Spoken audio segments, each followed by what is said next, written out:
Hello and welcome back to part 2 of advising police on mental health issues here on the Flying Focus Video Bus. I'm Dan Handelman. I'm with Flying Focus Video Collective and with Portland Copwatch. And we were talking about the Behavioral Health Unit Advisory Committee, which held its first ever public meetings in 2021. This was the third one that was held in October. These meetings are just for community engagement, so they weren't planning on speaking about the substantive issues they talk about behind closed doors at their regular meetings. But I asked them questions about whether they ever talk about the police shooting incidents in Portland, a lot of which involve people in mental health crisis. And they said, oh no, we don't talk about that. We're just going to pick up where we left off last time with them talking about this issue.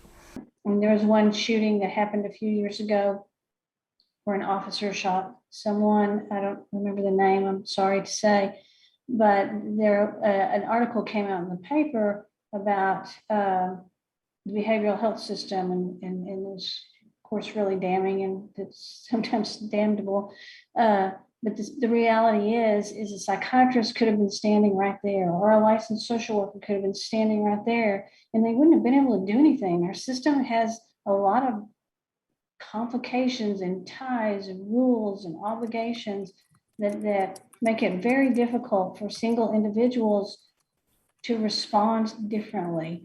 So I just think we as a community really need to start talking about what the system looks like way before anybody gets to the place where they're standing in the middle of the street with, no place to live and no supports, and family who's, long gone, and police officers being essentially our frontline mental health system because that's broken.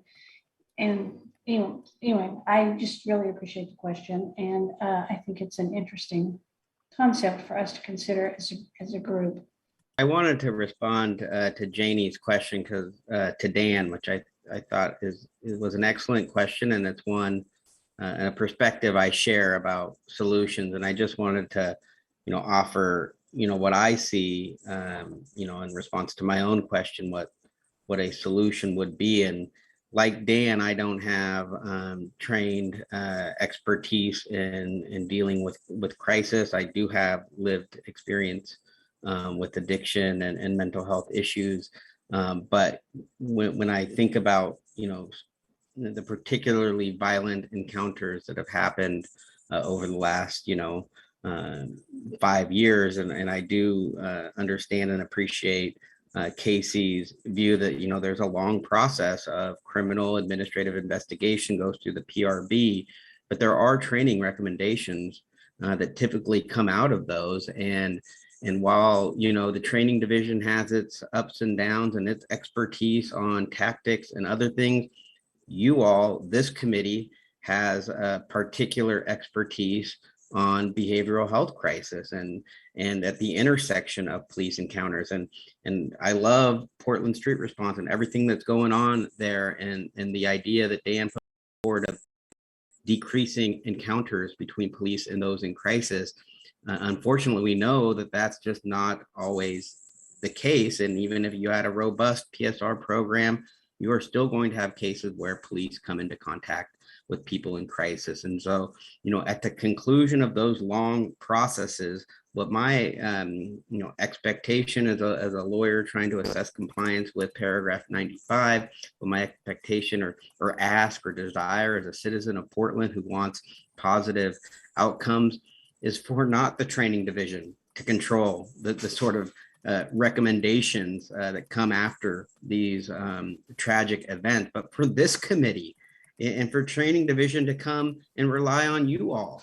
They don't have a Beth Epps, they don't have Melissa Eckstein at their inside the training division. I love Dr. Gerritsen, don't get me wrong, like that, she's fantastic, but this committee has a role to play in assessing, what could be learned in terms of policy, procedure, and training from violent encounters that happen. And I'm not trying to, ask for a, Monday morning quarterback of every, thing that happened in a particular case. But when there are training recommendations that come out of a Lane Martin officer involved shooting or a Coben Hendrickson officer involved shooting, I would hope that this committee could think about it. This council could give advice to the Bureau about how, to avoid that or decrease the likelihood that, an officer pulls up a cruiser so close to someone in crisis that, they feel they have no other choice but to use deadly force. And that's, what I think is both within the spirit and the letter of the settlement agreement. And I think that's good policy and practice. And if this committee's going to exist with all of its plentiful, training expertise and lived experience expertise, I would hope that you could provide that guidance to the training division. Jared, I actually appreciate you breaking that down for us because I think what happened is we got a little bit lost when the question was, do we take these instances to the advisory committee, break down minute by minute what happened, and then advise on that? When it is such a huge process, there's an investigation. Even internally, we don't always know everything that has happened because investigation does need to happen. And when formal recommendations are, do go to the training division from the review board, and there is that mental health nexus to it, that does come to the committee. So I think that that's correct. And I just want to say that's correct, Lieutenant, right? Yes, I think it has. Yeah. So when it's that formal recommendation that does go to training, that does come to the advisory committee. I think that the hesitation of answering that question was are we going through the details of that specific incident? And that doesn't happen. But if there are specific recommendations, that does come back to the committee. And that's not like every single training recommendation, but again, with the behavioral health unit advisory committee with that mental health nexus, that is something that would come back to the committee. So it's really good that Jared Hager from the Department of Justice basically repeated my statement in a different way so the committee could understand it. But I also put into the chat, which is hard to convey over video because it's the written text next to the Zoom video, that my point was the Police Review Board isn't looking at the shootings from the lens of mental health. That is what the community expects the BHUAC to do. It sounds as if you are unwilling to do that unless someone else does it first, which presents a catch-22. I was just responding to Dan as well, but I would just say it in the group. I appreciate now and understand, Dan, your question and comments. So thank you for being willing to just keep drilling down and everybody to get to the place where, okay, I understand more. And thank you, Jared, for doing the same. And I think that is something that, I am committed to bringing to the BHUAC to see how we can look at these instances from the lens of mental health. And not get stuck in catch-22. So these aren't meant to check a box. And so some of these discussions are going to be provocative and deep. And, even I know my response, I have to check myself as a human, like not to take things so personal and respond from that lens. But, and just to, we all have the same goal in mind. So let's do this together. All right, so they promised that they're going to look at these cases in the future, and I feel pretty good about that. Now I'm going to move on to some other issues they talked about during the meeting. Next is about the service coordination team, which was born out of an officer named Jeff Myers, who initially created a list of 30 people who frequently got arrested, and then turned that into a program where the more people got arrested and had mental health issues, they could be told either they go to jail or they can go into a rehabilitation program via the police. And I raised some questions about the way that works. Whether you ever talk about the institutional propriety of having, for instance, the SCT housed inside the police bureau, which is a militaristic unit that causes those harms to the community, instead of being outside the Bureau where the police are just advising it. I guess I'd like to hear from Emily, is that the person from the service coordination team who's here, about the idea of being housed, especially because I believe you said that you used to work outside the Bureau, now you're working for the Bureau, about being housed inside the police bureau instead of being a separate entity where the police just advise it. I mean, I'm not really sure I understand why the police are heading up what's really a social service aspect of helping people in mental health crisis. So the service coordination team has been a part of the Bureau since 2006, I think 2005, 2006. And it was designed within the Bureau with a non-sworn, which is my role right now, and an officer. So that's part of the team that is embedded within the police bureau. For what I always say is this is a team. It's a service coordination team. So we are all collaborating together. So yes, we have contracts outside of the bureau with, currently with Central City Concern to provide that housing, access to treatment, wraparound services.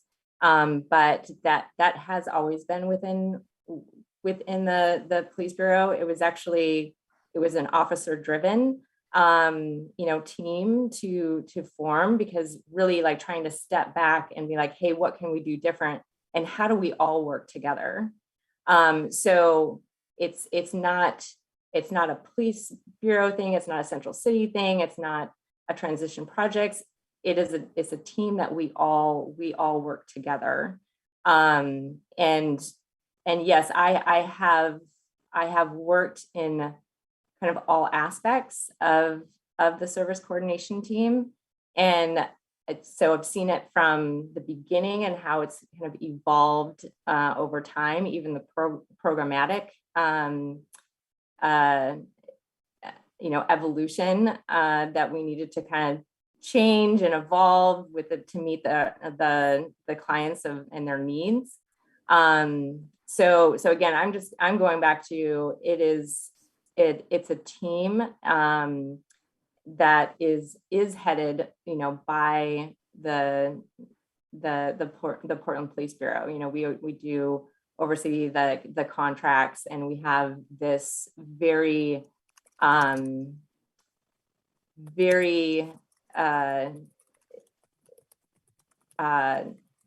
robust relationship with Central City, but also entities that are like informal partners with the service coordination team that all wrap around our clients in our coordination meeting every week. And that is other social service providers, the sheriff's office, culturally specific programming. We all come together, whether it's contract or not.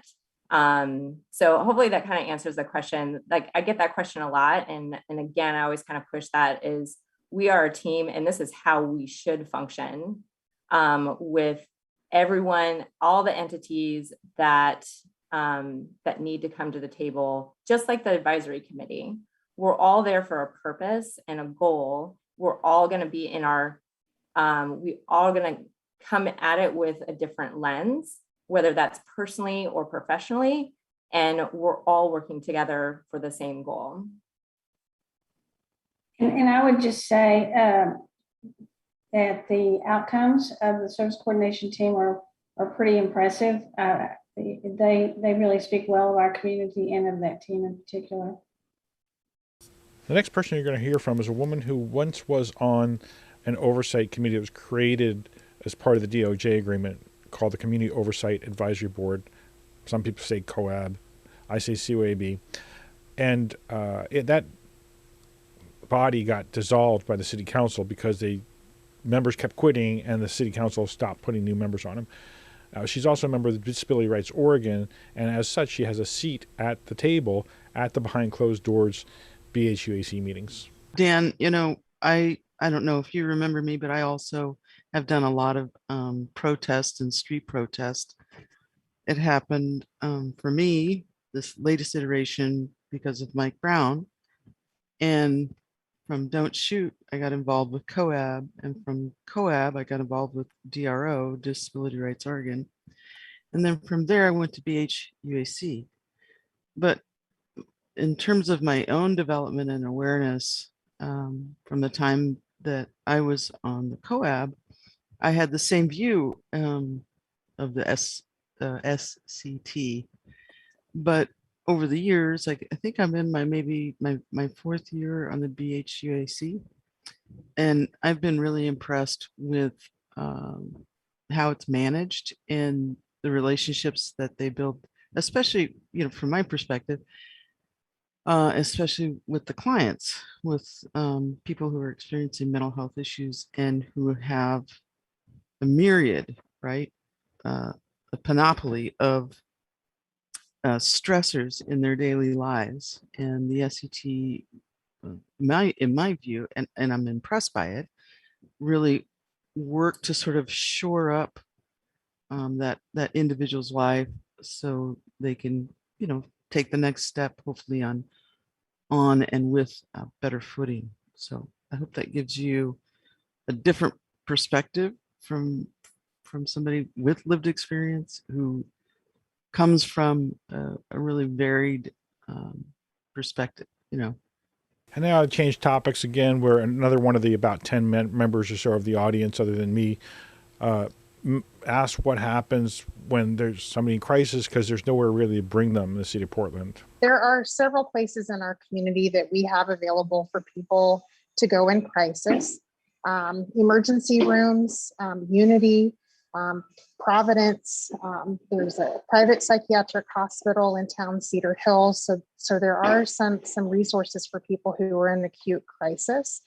I would say that we don't have enough resources, and there are quite a few groups that are happening right now looking at a behavioral health resource center for the county. So there's lots of things that are being discussed, but we do have some places available right now for people. Sometimes what is psychosis, and certainly what appears to be psychosis from afar, does not meet the criteria that if someone doesn't want to go to one of the places that Melissa talked about, the law does not allow someone to take them. So neither the police or a clinician who has a designation to put a hold on someone, if they don't meet criteria, they can't be taken, and that's a legal issue. It's not the individuals who are there trying to help. It's a societal problem that we have, that people can be pretty ill and not meet criteria. And if they are not at a place to want or be able to recognize that they need help, they can't be taken anywhere. For this next part, it's important for you to know that when the Department of Justice sued the city and they agreed to the settlement agreement, they created an office called the Compliance Officer and Community Liaison, which puts out quarterly reports on the progress or not progress that the city has made in reducing the use of force by the police against people in mental health crisis. Part of my work is involves reading the compliance officer's reports about the DOJ agreement. And they mentioned that there were 3 meetings in the first half of the year where the quorum wasn't met for the committee. And I just wonder, and especially because one of the meetings was supposed to involve reviewing protocols for the Portland street response, I'm just wondering if there's anything you can do to make sure that you have a quorum to make sure that these discussions happen. And of course, related to that is an ongoing question that you hear at these meetings of why aren't these meetings open to the public? Yeah, I think, that's a great first part of the question, Dan, about quorum, but also looking at the last year and a half with the pandemic and with the crisis that we're in as a community, and just most of the people are part of the actual work. Even at the executive level, we're stepping in and doing the work that is needed. And so, people have been pulled in many different directions. And I know for myself, I also had, something that impacted me deeply personally and was not able to attend a meeting. So I think there's multiple reasons, but I also know that this work is very important. And I believe that each and every member also believes that and tries to get there and make it a priority, because those discussions and the work of the BHUAC is very important. And I think only those other crises are what pulls people away, but I can only speak for myself. What we have done too is, you know, we've acknowledged that during meetings and we kind of prioritize things. So we had to prioritize, you know, what do we need to focus on? Can we do that over email? Can we communicate that way in order to get a discussion happening? So when we do have quorum, we can vote. Your question about the Portland Street response, we knew that was definitely a priority for a lot of the members with the advisory committee. So we had to work with Robin with the Portland Street response. I think we might have canceled at one point, and she came back to talk with us, which was great. And she's going to be coming back again because we have follow-up questions. So we do, and I think it absolutely, we've all been dealing with this, you know, with a lot of crisis, and we do try to again do that work, whether that is outside of the meeting with emails and making sure that we have those discussions so that when we do have quorum, you know, we can prioritize everything. Nothing is getting forgotten about.